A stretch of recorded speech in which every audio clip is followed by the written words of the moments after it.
Et je vis un autre ange vigoureux qui descendait du ciel, enveloppé d'une nuée, avec l'arc-en-ciel sur sa tête, et sa face était comme le soleil, et ses jambes comme des colonnes de feu, et il avait dans sa main un petit livre ouvert.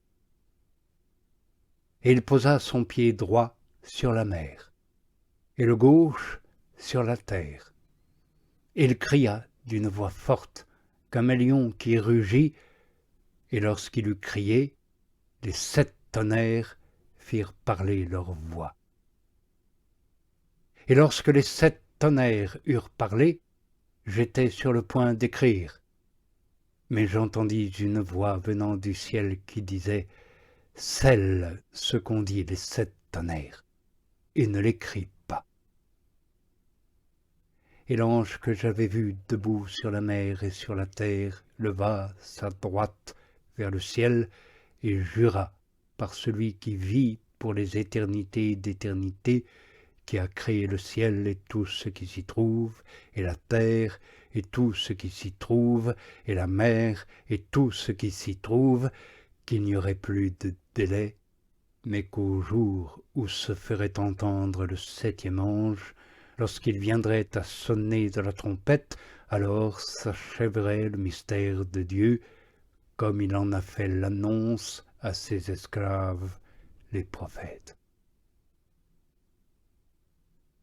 Et la voix que j'avais entendue du ciel parlait avec moi de nouveau et disait « Va, prends le livre ouvert dans la main de l'ange qui se tient debout sur la mer et sur la terre. »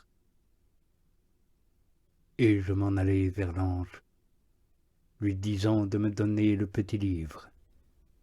Et il me dit « Prends et dévore-le. Il remplira ton ventre d'amertume, mais dans ta bouche il sera doux comme du miel. » Et je pris le petit livre de la main de l'ange, et je le dévorai. Et dans ma bouche, comme miel, il était doux, mais lorsque je l'eus mangé, mon ventre fut rempli d'amertume.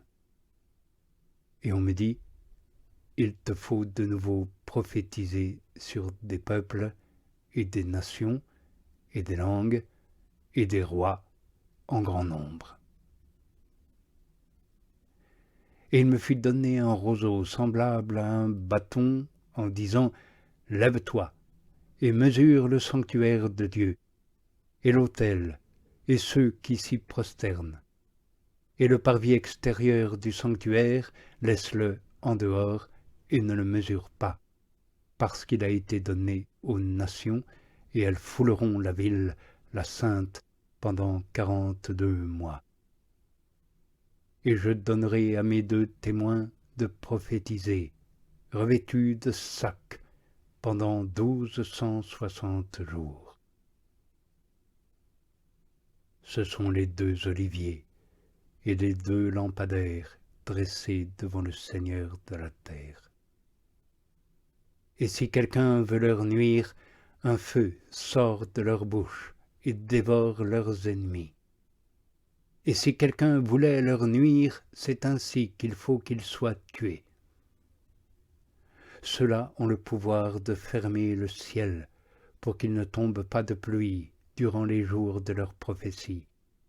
Et ils ont pouvoir sur les eaux pour les changer en sang, et pouvoir de frapper la terre de toute plaie, autant de fois qu'ils le voudront. Et lorsqu'ils auront achevé leur témoignage, la bête qui monte de l'abîme leur fera la guerre, les vaincra et les tuera. Et leur cadavre est sur la place de la grande ville, qui est appelée allégoriquement Sodome et Égypte, là même où leur Seigneur a été crucifié. Et des hommes d'entre les peuples, et tribus, et langues, et nations, regardent leurs cadavres pendant 3 jours et demi, et leurs cadavres ils ne les laissent pas mettre dans une tombe. Et ceux qui habitent sur la terre se réjouissent à cause d'eux et exultent, et ils s'enverront des présents les uns aux autres, car ces deux prophètes ont torturé ceux qui habitent sur la terre. Et après ces 3 jours et demi, un souffle de vie venant de Dieu entra en eux, et ils se tinrent sur leurs pieds, et une grande peur tomba sur ceux qui les contemplaient. Et ils entendirent venant du ciel une voix forte qui leur disait « Montez ici !» Et ils montèrent au ciel dans la nuée, et leurs ennemis les contemplèrent. Et à cette heure-là, il y eut une grande secousse, et le 10e de la ville tomba, et dans la secousse furent tués 7 milliers de personnes, et les autres furent saisis de peur, et ils rendirent gloire au Dieu du ciel. Ainsi, le second malheur s'en est allé. Et voici que le 3e malheur vient bientôt. Et le 7e ange sonna de la trompette. Et il y eut dans le ciel des voix fortes qui disaient « La royauté du monde a passé à notre Seigneur et à son Christ, et il régnera pour les éternités d'éternité. » Et les 24 vieillards qui devant Dieu sont assis sur leur trône tombèrent sur leurs faces et se prosternèrent devant Dieu en disant « Nous te rendons grâce, Seigneur, Dieu, le Tout-Puissant, celui qui est et celui qui était, de ce que tu as pris ta puissance, la grande, et établi ton règne. » Les nations s'étaient mises en colère, et elle est venue ta colère, et le moment de juger les morts et de donner le salaire à tes serviteurs les prophètes, et aux saints et à ceux qui craignent ton nom, aux petits et aux grands, et de détruire ceux qui détruisent la terre. Et le sanctuaire de Dieu s'ouvrit, celui qui est dans le ciel, et apparut l'arche de son alliance dans son sanctuaire. Et il y eut des éclairs, et des voix, et des tonnerres, et une secousse, et une forte grêle. Et apparut un grand signe dans le ciel, une femme enveloppée du soleil, et la lune sous ses pieds, et sur sa tête une couronne de 12 étoiles. Et elle est enceinte, et elle crie dans les douleurs et les tortures de l'enfantement.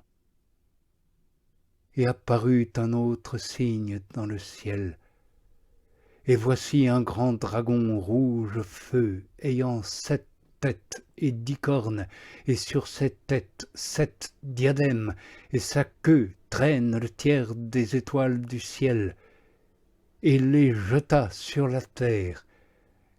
Et le dragon se tint devant la femme qui allait enfanter pour dévorer son enfant lorsqu'elle l'aurait enfanté. Et elle enfanta un fils, un mâle, qui doit faire paître toutes les nations avec une houlette de fer. Et son enfant fut emporté vers Dieu et vers son trône. Et la femme s'enfuit au désert, où elle a un lieu préparé par Dieu pour qu'on l'y nourrisse pendant 1260 jours.